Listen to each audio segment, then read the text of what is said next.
this past week, Mortal Kombat released on theaters and HBO Max, and this was one of the most highly anticipated releases of this month. And the biggest question on everybody's mind is how Mortal Kombat is the new Mortal Kombat film. Well, let's check it out. By the by, I'm the movie guy, and this is my review for Mortal Kombat. I'm gonna make him an offer again with you. I drink your milkshake. Why so serious? I am your father. You talking to me? Say what again? Are you not entertained?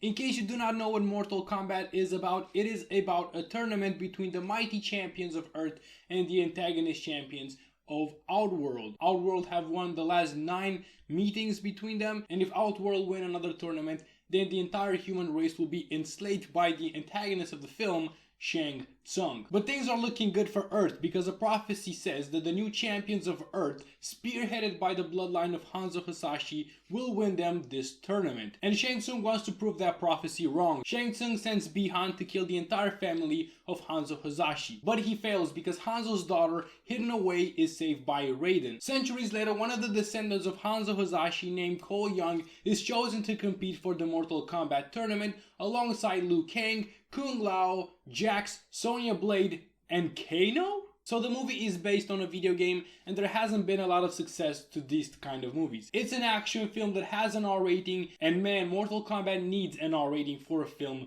to work. Action sequences of this film are intense and very bloody. It features combos from the game and also fatalities, which is just very gruesome acts in which characters get killed. This R rating allowed some characters to flourish because they get to curse. It feels a lot more natural, but sometimes it is overdid, like in the case of Cabal, who just seems to swear for no apparent reason. Just because you can swear doesn't mean that you should, and that's a life lesson.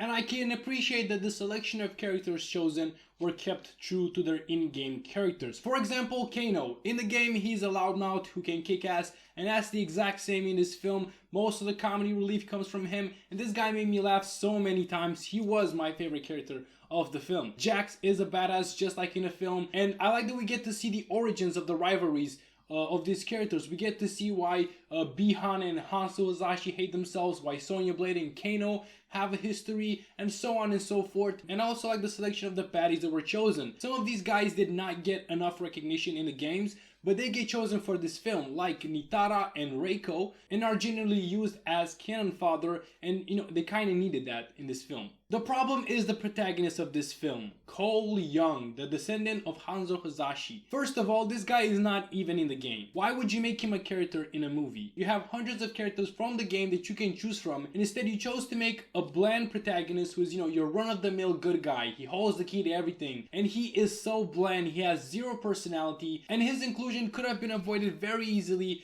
if, they just tweaked the story a little bit. We did not need to see a new character in this film, and it really irritated me. And the story of this film actually strays away from the story of NK9, which was the reboot of the series. There is no tournament, even though a tournament is supposed to take place. Shang Tsung decides to break the rules and brings the Outworld champions over to Earth in order to kill their champions and make the prophecy, not happen. But there are certain rules in place, and this was not supposed to happen. The Elder Gods were supposed to intervene had this happened.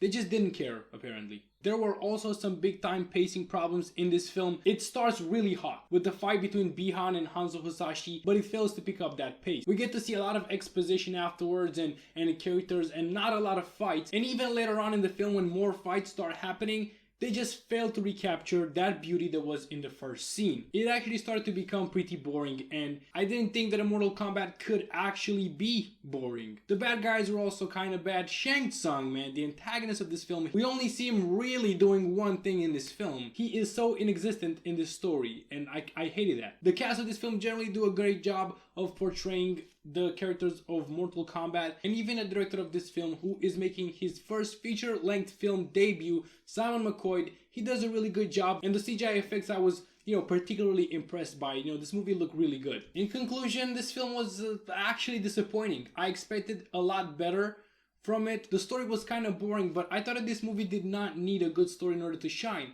But even the action sometimes is a bit boring. I don't know, it seemed like they're trying to make a trilogy out of Mortal Kombat, and I'm gonna watch the second movie if it comes out, but this first step, it was kind of a misstep for me. So my recommendation is still a tame, you should give this movie a watch, with a rating of 2.5 stars. Because I have 2 new subscribers, you guys will get 3 alternative picks for this film. If you want that to continue to happen for the next video, press that subscribe button, guys. So my first pick is Warrior. It's about an MMA tournament and the rivalry between 2 brothers. It's actually a film that features 2 great performances from Tom Hardy and Joel Edgerton. My second pick is Gladiator. It's a Russell Crowe film, and the movie becomes much more Mortal Kombat-ish when he becomes a slave and fights in the arena as a gladiator. And my last alternative pick is the Boyka series. Of course, Scott Adkins is a great action star, and his films where he portrays Boyka are some of the most action-packed movies out there, so you should go and give that a watch as well if you've enjoyed Mortal Kombat. Press the like button, guys, leave a comment, and please press that subscribe button. Let's start a bandwagon effect. I want more subscribers to come in, and don't forget, keep on watching movies.